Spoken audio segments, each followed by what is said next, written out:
Hey, welcome to 10X Your Team with Cam and Otis. We're a father-son leadership podcast where we talk with other lifelong learners about making an impact and solving big problems. Before I jump in with our guest, Mr. Paul Finck, can't wait to do that. I just got to share something.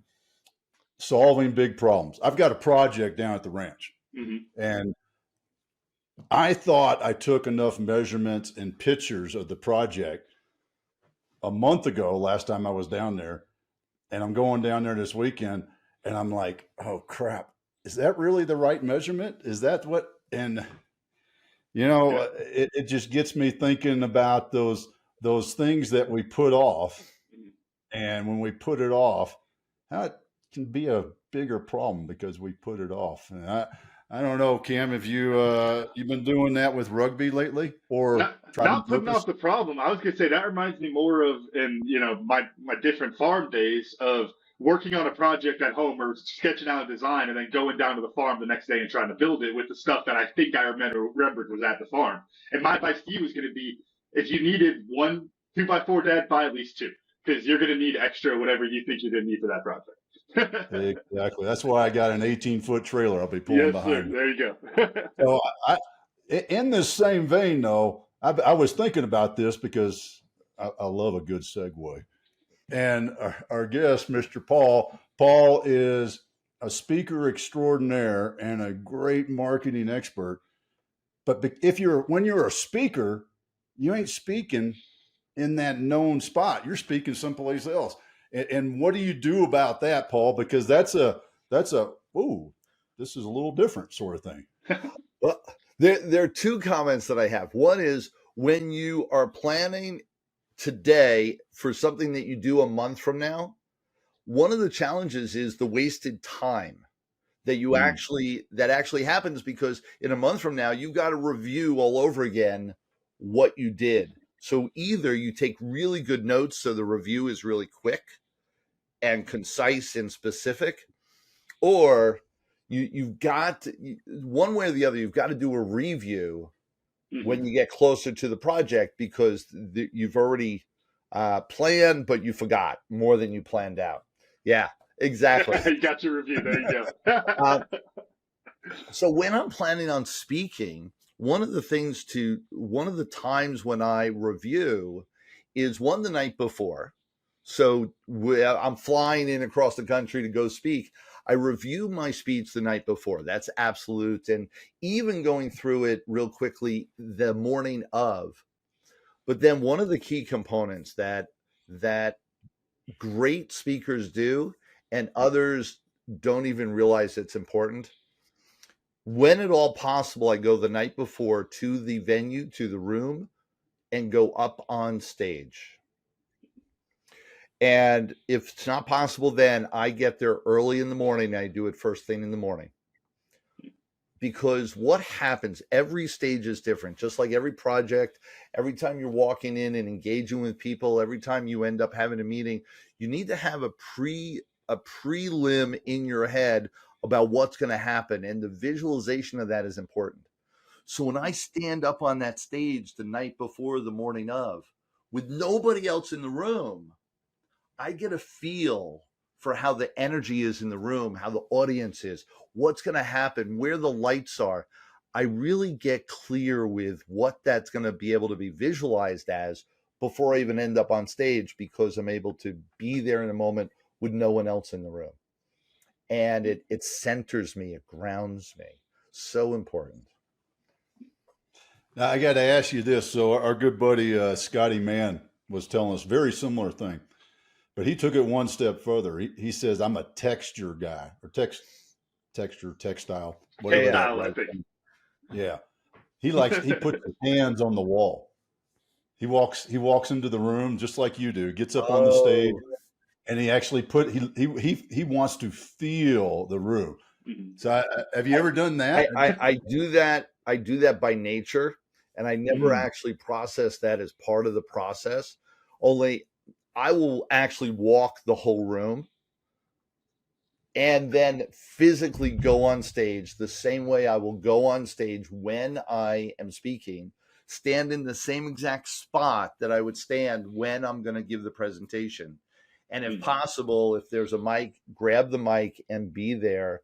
And then, so I'm very much, and so there's several different ways to engage with visualization and to engage with owning the space. One is textually and auditorily and visually. And so I'm very much a visual person. So looking at the whole room, and I literally take a snapshot or a video in my mind's eye of the whole room from 360-degree perspective. And in that way, I can visualize that in all clarity that night, all while I'm dreaming. The next morning, I can see it clearly because I took that visual video. And for me, that's the most important. The other things I do, so I feel, I hear, but for me, it's the visual that's the most important. And it's just how each one of us has a go-to: auditory, kinesthetic, visual, and so we'll have that go-to, and the others are secondary. And so for him, obviously, the textile is the most important. It's got me thinking, rugby road trips, Dad, talk about being in an environment. 'Cause we talked with this about Scott, man, with also, I was like, all right, hey, I don't necessarily get to go to the field the night before and, get out there, have my Zen moment by myself. It's usually, while the boys are warming up, I'm out there. But walking around, I still rub the grass in my hands like I used to when I was playing. Those kind of things really help to connect you with what's going on there. But Paul, thinking about the rugby connection there, actually, when it comes to speaking, I'm curious about your approach, because you talked about reviewing the night before, and I want to know kind of where you land between the full script and the complete freestyle, because I had this realization the other night. I made a comment about something that happened at practice to my wife, and she asked me, I was like, oh, what did you say? And I was like, shit, I actually don't know anything I said. Because I used to, when I was a new coach, I tried to program every single thing. I had phrases, I had buzzwords, I had all this kind of stuff. And as I've gotten more mature in my coaching, I guess, to put it that way, I realize I just like freestyle almost every single thing. And I think it's usually pretty good still, but I realize it's just like a comfort level thing. So with something that you're talking about, like a keynote, do you kind of have that planned variation, or what is your approach there? Great question. So there's some nuances in there I want to touch on. One is, as a coach, for instance, you said that you didn't have it scripted going in. Is that what you're saying? Yeah. Yeah, didn't have it scripted going in. But you always had those phrases. How often are you coaching? Which is a really key component. Are you having that speech like once every couple months, once a month, or once a week, or every couple days? In this case, I'd say it's about 4 times a week that I'm out there doing it, but also the materials changing all the time. So one of the key components, like your opening speech when the opening of the season, that sort of thing, because you don't do that all the time, you've got to practice it. You've got to get a little clearer. And even if it's simply going through your first, and in speech preparation, even if you ad lib the middle, the beginning and the end are most important. So know what your first 5 minutes are, or 3 minutes. Know what your last 3 to 5 minutes are. Everything else, people tend to forget. They'll remember the last thing that you said because it's the last thing you said, and they'll relate with you because of the first things that you say. Everything in the middle becomes a blur for most people anyway. So if you wanted to do just one thing to prep for any important event, any important speech, know your first 3 minutes, know your last 3 minutes, and the rest will fill in fairly naturally, especially if you've done it before. With the coaching aspect and a speech where you're leading a team or leading a group of people, because we don't do it every day, one of the things I learned is we have multiple different hats, I call it. We have multiple different roles in our life. You're going from being a son to being a friend, to being a coworker, to being a spouse. And there are all these hats that we wear every day. Well, your hat as a coach, for instance, is very specific. And as a leader coach, and somebody leading the team, it's a very specific pattern of communication that if you're not doing it every day, it'll get lost in the mayhem of all the other hats that we wear. So I know, like, I do a ton of coaching and a ton of speaking in this way, but there's also times when I'm doing sales, where I'm doing one-on-one consultations, moving people to a product. Well, that's a very distinct, very different communication that has a specific goal in mind. Well, what I've learned, and with my whole team, when we're going into an event, for instance, where that's a goal, where we're having a lot of one-on-one consults, moving them to a specific task, you've got to get your hat clear. You've got to get your verbiage clear. You've got to get in the mindset, that's the role I'm playing today. Just like, when some people are really busy with work and they're dictators at work, and then they come home, and you got to reframe your head. You cannot walk into your house and start being the dictator again, or you're going to create mayhem. And so it's that pause for a moment, remember what hat you're wearing, what role you're supposed to be playing, and get into that mindset. So important, and just taking those moments. And for you, preparing some of the key phrases that you want to make sure to say, and those first opening 3 minutes, to even rehearse those before you start, magic. Everything else will flow easy, but those components of getting into space and those few words. Love that. Before you go, Dad, I was just going to say, this is something I got from you, and then I've heard it from almost every other rugby coach I've been with. It's the halftime speech. You could talk for 5 minutes. They only remember the last thing you said. They only remember the last thing you say. So you better make sure that's the most important thing going to that second half. Yeah. So it's that first sentence and the last sentence. Those are the things. Yeah, absolutely. Yeah. And that's true with every speech that you ever do. Every speech. You want to do an announcement at an event. You want to do a speech at a wedding. That last minute is what they're all going to go, yeah, or it's going to fall flat, right? So you gotta have that down pat. Yeah, well, I just got to say that you're 100% right on the hat changing. When I was in the Army, and I'd deploy, and I'd come back home, and Miss Suzanne and with the kids had it all. They were running their own little system, and here comes Mr. Army back in and said, "No, this is the way it's going to be. It's going to be this and this. And what are you stopping for? Get going." Yeah, there was always some adjustment period after those deployments. Let me just say I agree with you 100%. I needed to have a different ball cap, take the beret off, and put a dad hat on when I came in. Exactly. A lot of people they talk about, like, when they drive into from work in the home, they'll spend the 30 seconds just sitting in the driveway, and it's to reframe what role you're playing in the new environment that you're walking into, and remember that and center yourself. So important. I want to add one more thing before we change subjects on that.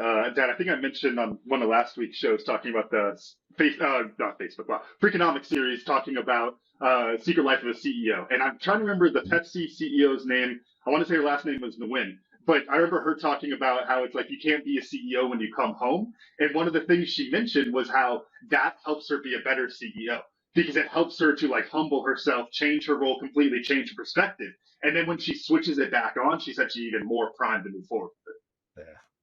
Yeah. It's the humility that makes a difference. I've got, and we haven't mentioned, my family is a little bit unique. I've got 6 children and 3 sets of twins. So I talk about, and they were all young when I was on the trajectory of huge success and huge jumps in my career and creating the magic that I have now. And people are like, "Oh man, you're so nice and you're so humble and all those accolades." And I'd be like, "Yeah, it's not hard when you go from getting standing ovations to then going and changing 20 diapers in the day. You really get you get really humbled really quick." And so it just kept me grounded and remembering those. Let's talk about that a little bit. Not the diaper changes, but We can. the I was the yeah, fastest diaper change in the East. I promise you. We had it down. I bet y'all did. I bet y'all had a great system.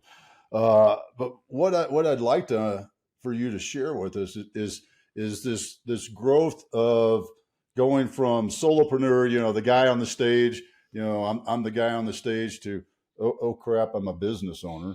Oh crap, I'm a CEO now. Can you talk to us a little bit about your path in that realization?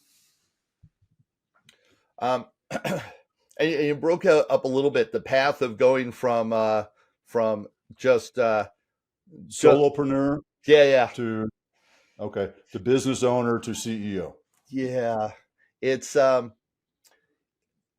interesting in the path, and I've been an entrepreneur for so long and a solopreneur, and then had a larger company, and then went back to a solopreneur, and so I've done this transition a few different times. And one of the things I've learned is, one, that you can never do it alone. You've got to have team members. And the thing that most solopreneurs lose track of is that their team members don't have to be employees, that they don't have to actually be working directly with the company. Strategic partners, joint venture partners, people that are just your advisors, your strategic advisors in your world, can make a really big difference in where you end up. So remember, you'll never do it alone. You'll never create any sort of major success by yourself. And I learned that early on. It's one of the things, one of my Achilles heels in my 20s and 30s was that I thought I could. And I was like, I was Superman. I could do it myself. And I got this. And now I look back and realize, all right, my 21-year-old self did not know that much. All right. But I expected myself to know. So I learned that lesson early on. Then the rest of it is to recognize that to be a leader, as I went through the transition of having team and having a larger team and building a company that was national and international, is that you've got to walk your talk. You've got to be a leader. You've got to say what you mean and do what you say. And they will follow you. They will work till their knuckles are bloody, if they believe that you're there with them. And when they don't, they never will. And your company and your vision and all that you want will be on a house of cards.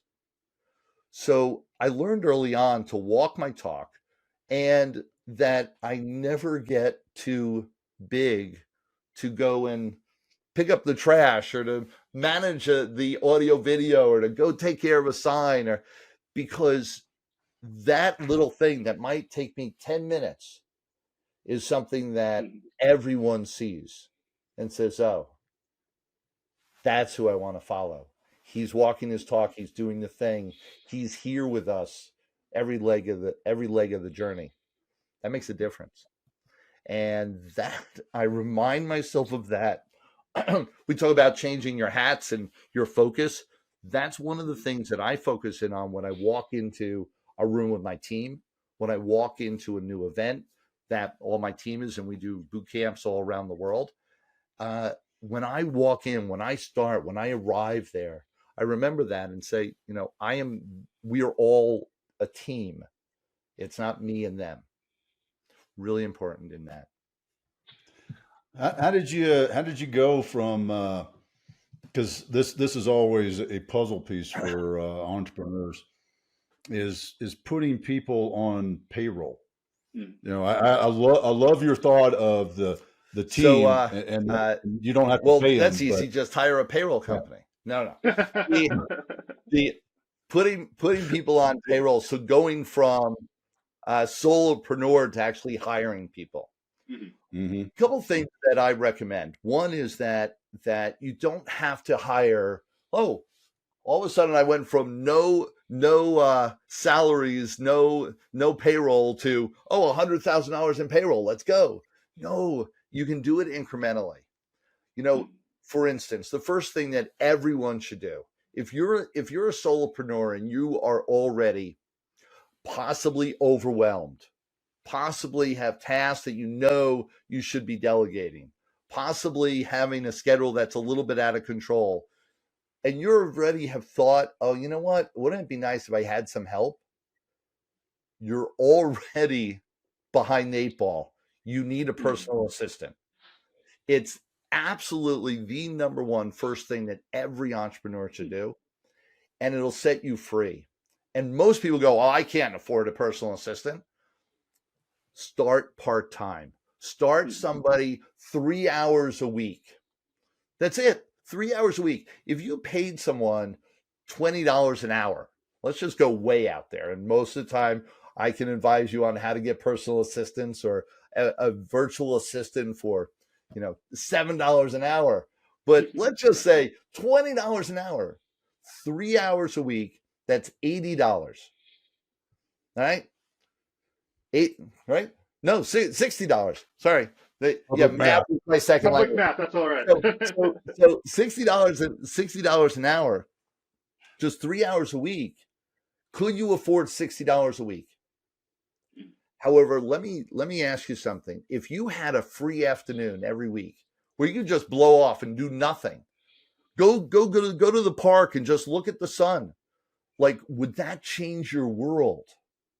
Now, most people don't actually do that. They'll go spend more time on focused energy with their business.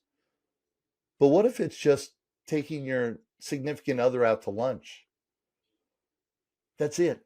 But those 3 hours, I guarantee you, it'll be amazing transformation for $60 a week. Once you start, the ball will be rolling, and you won't know how you ever lived without it. And it'll create more for you. But you've got to start with the 3 hours a week. Start with something small and incrementally increase it over time. It's one of the easiest ways to get started. And most people think, oh man, it's going to cost me, $30,000 to have a personal assistant. You don't need $30,000 in your bank account. You just need like the next 30 days. See what happens. And so incremental changes. The other thing I would say is there's a ton that you can do with joint ventures. There's a ton that you can do with strategic partners. Most of my career, I figured out how to split the pie. And what I mean by that is that if you have a service and you bring in X amount of dollars from that service, how could you share the wealth of that pie? So if you're bringing in $100, well, if you pay someone $20 to bring in the lead, or you pay someone another 10 to service them in one way, would that increase the attraction factor of your service? Would that increase the efficiency? Well, yes. So let's figure it out. You know someone who's got a bunch of people on their list? Hey, I'll pay you $20 for every person that you introduce to my list. Every person you introduce to my product, pay you $20. And so you're splitting what you didn't have before. So they come in, they give you 100, you give him 20. It becomes an easy piece for incremental growth that most people go, oh, but wait, I'm giving away my profits. You're giving away your future if you don't do it.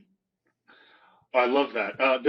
There's one piece I'm connected 2 dots there, trying to apply a little bit of logic, and I'm curious if this is something that you've thought about, or if not, then if you think it makes sense. But talking about hiring the assistant first, I think usually a lot of people will say hire the skill you're worst at type of thing.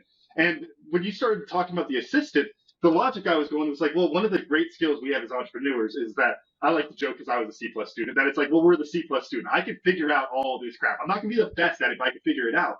Well, if you bring a personal assistant on and they free up, a chunk of your schedule, well, you can apply that C+ talent to all of these different areas rather than going all in on one position. Is that the logic there a little bit? There's a couple different things. So the first step is always delegate to people that are greater than you. So you want to bring in strategic partners. You want to bring in joint ventures of people that are brilliant. So because they will, like you said, the C student's hiring the A student, you want to hire A students. And so that works tremendously. So you want someone who can put together your social media. Well, you don't want someone who's just figuring it out. You want someone who's already an expert at it. Go hire them and you'll blow up. You hire someone who doesn't know anything or knows less than you, it probably isn't going to move anywhere. Mm. So when you hire a virtual assistant or a personal assistant, that person should have better organizational skills than you.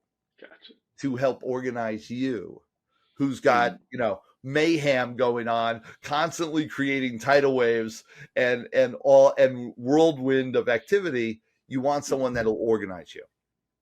The rest of the story is that as an entrepreneur, you've got to figure out what is your time worth. And I talk about this. I've got a free gift for everybody here that's on time management. And we talk about this in detail in the multimedia course that I'm giving you, is in time management, knowing your value. So if you say, oh, I want to be a millionaire, well, great. What is $1 million when we break it down to an hourly wage? It's $500 an hour. So now most people are like, oh man, that's what I'm looking for. I want to be a millionaire. Well, great. Your time's worth $500. And now you're going to go and paint the wall, which is not a $500 an hour task. So let's say, I don't know, what's the going rate for painting a wall? For painting, let's say $20. $20 an hour. So $20 an hour. So you were losing $480 an hour every hour you spend painting the room. Mm-hmm. That's the logic. And that's where when you get your head around that, that's when it becomes clear, oh, how much time are you doing shuffling papers, organizing entering data into your computer? How much time are you doing editing a video when you're not an expert editor? How much time are you spending doing that? That's lost hours. The highest pay in the land, where you will make the most amount of money, is through creative thinking. Everything else that you're doing that is not creative thinking, you want to delegate, because you're wasting hours and you're wasting your value by doing things that are not the highest and best for you. Does that make sense? That is so awesome. I can remember having that realization, I don't know, about 10, 15 years ago. Yep. Not when I was in the Army, man, I did everything. You didn't have a choice. Yeah. I'm talking about around the house sort of projects. There you go. I mean, yeah, even because I had no idea what my value was, because you're in the Army, right? Your value is go do that, and whatever that is, that's what you did. That was your value, getting that done. But when I started consulting, and I was like, holy crap, he's paying me that, right? And I could hire an expert who could do it in 1/10 the time, like putting down new floor or something like that, right. which I'd done. Right. But I know that. Yeah. In the real estate game, and I've been in real estate for the last 22 years now. Can't believe it. In real estate investing, I coach a ton around that concept, because a lot of contractors, for instance, get into real estate and they end up doing the construction themselves, which is where they lose all their money. Because I go into deals, where you make the most amount of money is when you buy and in negotiations. That's where you make the most amount of money. Everything else, actually painting the walls, putting up the electric or the plumbing, isn't where you make your money. Spend the hours finding another deal that's going to make you another 50 or 100,000. That's where your real money is. Saving $5,000 on doing the construction yourself really is not going to do it. And right, it seems obvious, but so many people do it, and it's where they don't account for their own value, and they're putting in sweat equity into their investment. And the sweat equity they don't account for, they never get paid for, and they think the profits are profits. No, it's just paying you for the job that you accepted when you bought the property. You decide to be the contractor, and so now you're not getting paid the $50,000 then. you're getting paid the 50 grand for being the contractor when you sell it, which meant the house had no profit whatsoever. That's Let's. mistake. I want to dive into that more, Paul, because that's really an interesting human dilemma. Because I think we all suffer from that.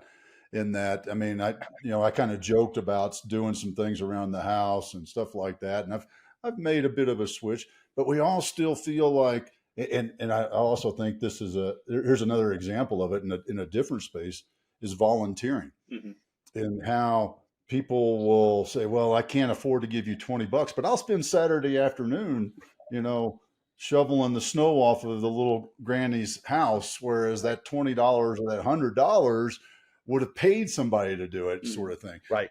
Can we let's dive into that dilemma a little bit, if you don't mind? Which part? Well, I think it's the self-worth part, Yeah. and what's going on in that human dilemma that we all deal with. Well, and I'd add because to me, going, I guess the econ word for it, the opportunity cost. So many people don't think very long about what the opportunity cost is. They go, well, do I want to pay Paul to come over here and fix this for me, or do I just want to do it myself? They don't zoom out and go, well, if Paul is fixing it for me, I can go, like you said, buy another house and start working on that next $50,000. And that's what ties all this together. Why do you get the personal assistant? It's because you value your time. Why do you delegate your construction when you own the house? It's because you value your time, and that opportunity cost is where it becomes exponential. And people are like, oh, well, I could just do it, the invest in that house next month. However, every month that you own it is another month of equity buildup, another month of growth, another month of profits that you're then not able to capitalize exponentially over time. So every day that you're losing, that you're doing it yourself, you're actually losing not just the opportunity cost, not just the core of the difference between the 20 and the 480, you're losing the exponential profits that you'll make from making that $480 additional this day that you then reinvest over the next 10 years. And so there's so many layers of loss that no one accounts for. The key component is understand that you can go and have your hobbies. You can go and do your thing. And I learned this early on.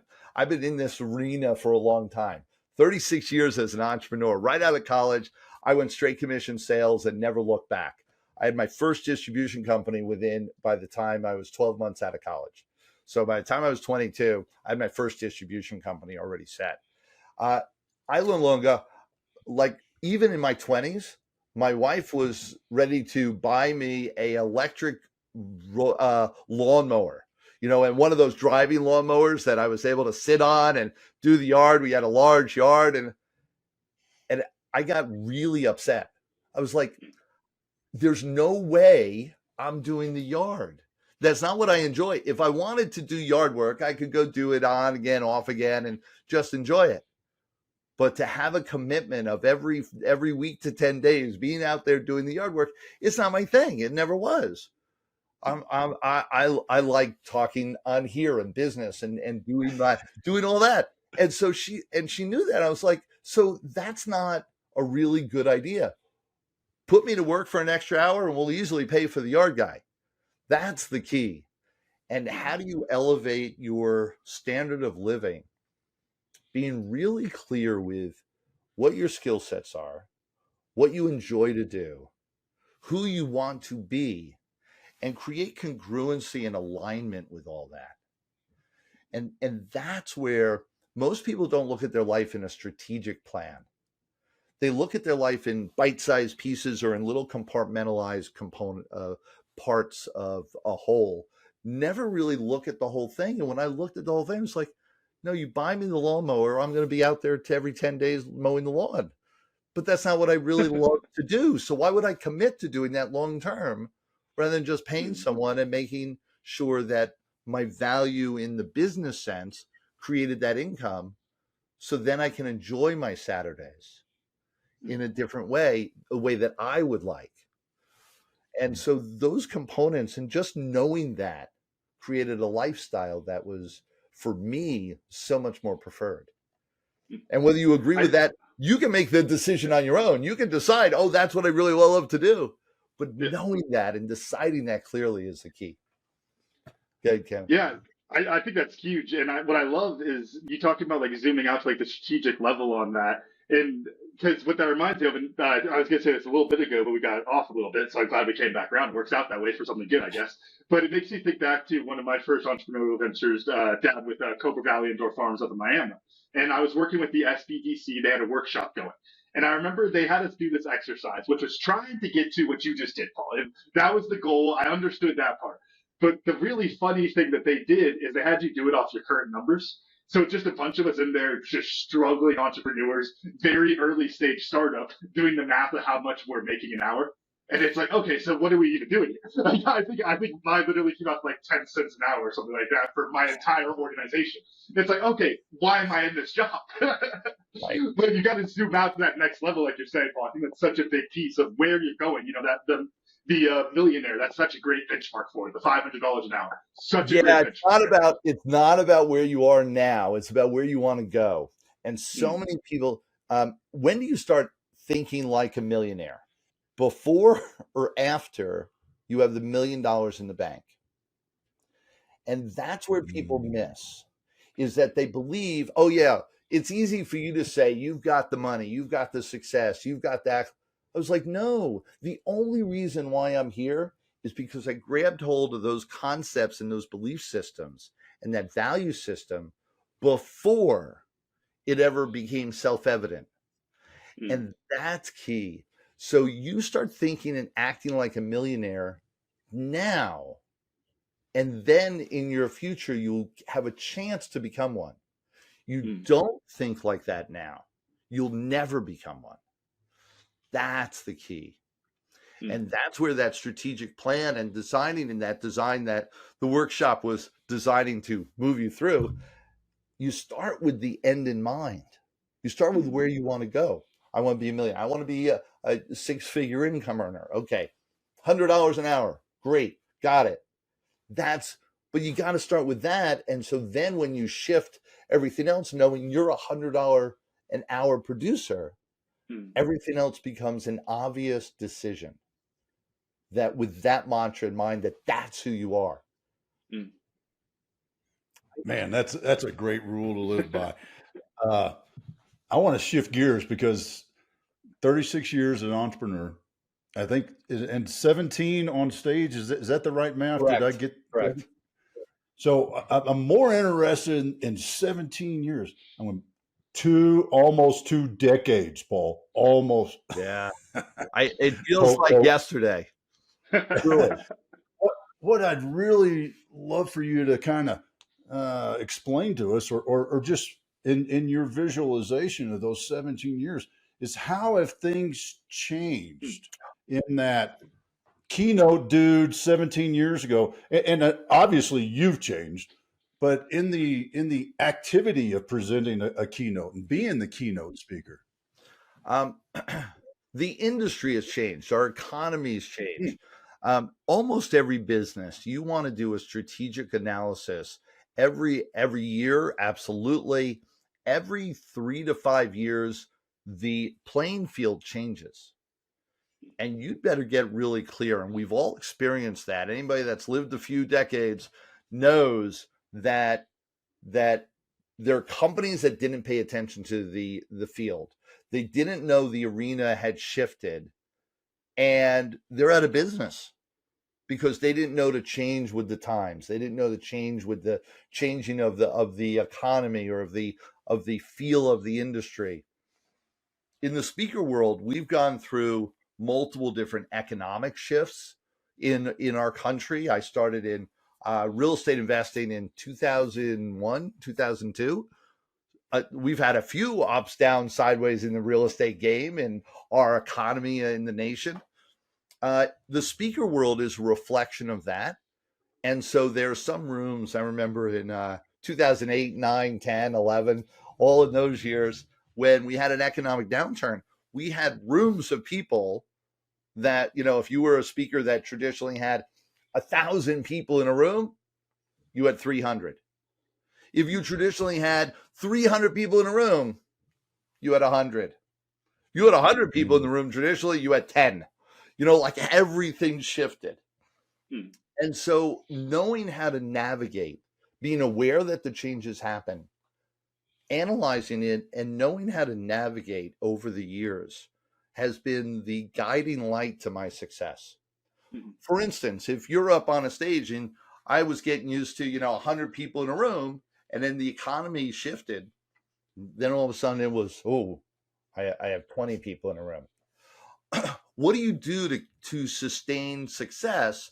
You've got to get good at servicing those 20 as if they were 100, as if they were 1,000. You got to get good at servicing them. And I did a deep dive. So rather, if you don't have the audience to go wide, you've got to go deep. And I locked arms with my clients and locked arms with them and went the distance. My longest standing client now is 13 years. They've been working with me nonstop, month by month, year by year. That's pretty darn good. That created a sustainable foundation for my success that moved me through 17 years now of doing this and being aware of the arena changing so that you can shift up with it. For instance, some of the mantra of our nation, when we were really striving, everybody was successful. Everybody was they sneezed, they made money. This was, right? And so with that, what was the major focus during that time was, how do you have a balance in life? How do you enjoy, both personal and business life, and really focus in on taking time to breathe? Well, my course at that time was called Mindset Mastery Experience. It was all about the feelings, all about, I've got a background in psychology, neuro-linguistic programming, hypnotherapy. We could talk about, how do you feel? How are things going? How do you create a great balance in your life? Well, then the economy shifted. My next course, Business Boot Camp. This was key, right? We got to get down in the trenches. We got to get busy. And so every phase, about every 5 years, there's a new kind of feeling in the economy, new kind of feeling in what's going on in our world that as a speaker, as a coach, I relate to, and shift some of the language patterns, some of the rhetoric, some of the messaging to align with what's going on with the culture, what's going on with the community. And that's real important. And that's kept me on the cutting edge for almost 2 decades. Can't believe it.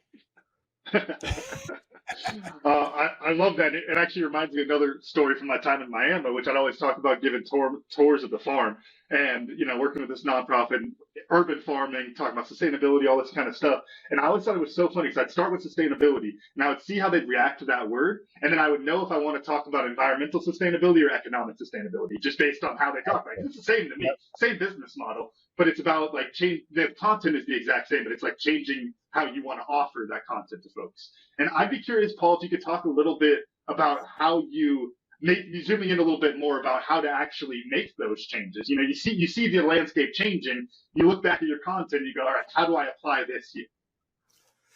So there's a couple things, and I've run boot camps all around the country, and I would encourage everyone to come. So many of these topics, we do a deep dive in the events. One of the topics that I talk about is, and I've been in sales and core sales, communication is really the cornerstone of sales, which is also negotiations and engagement and rapport building. And all that is part of this topic. And I talk about personality profiling. And in personality profiling, there's multiple different systems out there. I lean into one that divides up everybody in the world into 4 categories. So it's really easy to get your head around, right? So there might be somebody who the go-getter, the bottom line person, the person who's just interested in what's my ROI. Then there's the person who's I just want to have fun. Where's the excitement in the day? Another person who wants community and security and support. And the fourth, the analytic, the person who's just about the facts, only the facts. Those four categories are really easy to hold on in your head. Once you identify, which are they? Are they looking for an economic bottom line, or are they looking for sustainability in our community, in our culture, in our whole planetary involvement? Well, those are two different categories. I might even separate them into the guy who's the bottom line and the person who's the security in the family. Two different categories. How you approach them thereafter is a language pattern that you can absolutely practice and learn and engage with, so that, and it's not about manipulation, which a lot of people go to, like, oh, well, you're just like manipulating the people and utilizing their words against them and all. It's about servicing people in the way that they want to receive and being real clear. So the person who wants to talk about and is all concerned about security and about our culture and our environment, well, they would love it for you to talk to them in that way and in that language pattern. Well, why would I talk to them about the bottom line of their income statement? That they don't, that's not their value system. That's not their priority. And so you can identify these people, and I teach people how to identify quickly, and then step into the language pattern that they want to receive in. That's high level communication. And that's where, in every aspect, whether it's with your family, with your friends, with your children, your parents, or whether it's with your clients, your coworkers, your joint venture partners, this level of communication will serve you in all aspects. And it's so amazing once you dial it in and get real with it, how natural it becomes to really talk in the language pattern that they want to receive in. Does that help? That definitely does. And I wanted to shift gears to something we were talking about in the green room, which was the but versus the and conversation. Because Paul, the way you jumped on that so quick, I know you got a good answer for it, so I'm just going to throw it over to you. All right. All right. So we were talking about, we said the word but, and it's like, no. We need to eliminate that word. And there are certain words that I say absolutely eliminate from your vocabulary. And but's one of them, because it has the only meaning that it has is to negate what you just said. And if you're negating what you just said, stop saying that. So whatever the first part of the sentence was, and then you go, but, well, it just negated what you just said. So why did you say it in the first place? So words mean something.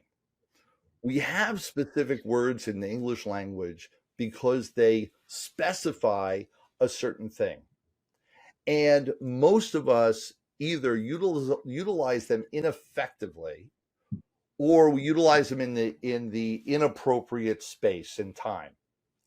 But's one of them. There's really no purpose for most of us to say but. Replace it with and. Now, sometimes that you're going to stumble on that over and over and over again until it becomes natural, just like any new skill that you learn.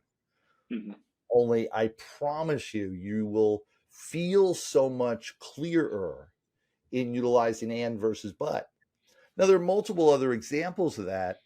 The creation of clarity in your language pattern will create a congruency with being able to build rapport with people, to be able to be clear. One of my Achilles heel, the thing that makes no sense to me why it's even a word. Explain to me how to try to do something. What are you actually doing? That's one of the words. You got to eliminate it from your vocabulary. If you try, go ahead and try and do an action. Try and touch your glasses. Go ahead, Otis. Try and touch your glasses. I'm trying right now. now. I see you're doing nothing. Exactly. The unfortunate part is people say, don't use try because it's a negative word. Don't use try because, no, don't use try because we're using it as a verb. And yet it has no action in the definition. Mm. You say, I'm going to try and get that report to you on Friday. What do we know for sure? You're not getting a report on Friday. We know that. And so many people use it as their scapegoat, as their way to get out. Stop lying to people. Stop using it as your scapegoat. Say what you're going to do and then do what you say. It's part of leadership. Eliminate the word try from your vocabulary also. And there's a list of words that I actually go through with my clients to say, this is where your first level communication starts. Eliminate these words. They're not serving you. Well, it's that about being definitive in what you're trying to say. I mean, I am going to do this. Right. I always laugh when you're at a restaurant and you order some. I would like to try the T-bone steak. Okay, well, good luck. Right. Good luck. Exactly. Yeah. I've always laughed at that. It happens in. Do you have something more on that, Paul? Yeah. Here's another great one. Have you ever had someone tell you asked them, about a project that they're working on or what they're doing, you want a status report, and they say, oh, yeah, I'm working on that. What does that mean? What? Just a guess. So you talked to them a week ago, and now you call them up and say, hey, what's going on with that thing? And they say, oh, I'm working on that. In your gut, what do you know to be true? They're definitely not working on it right now. They've done nothing on it since you hung up the phone. Like you just reminded them, oh, yeah, I'm working on that. Because otherwise they would absolutely specify what they've actually been doing. Oh, I made 3 phone calls to people. I wrote up the report. I've got the draft half written. They would have said something specific, but they said, I'm working on that, which means nothing. I am a really firm believer in words matter. And when you say something, have it mean something. If the words that you're saying actually communicate nothing to the other person of any meaning, stop saying it.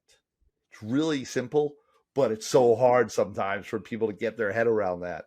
And we say a whole lot of things that don't have any meaning.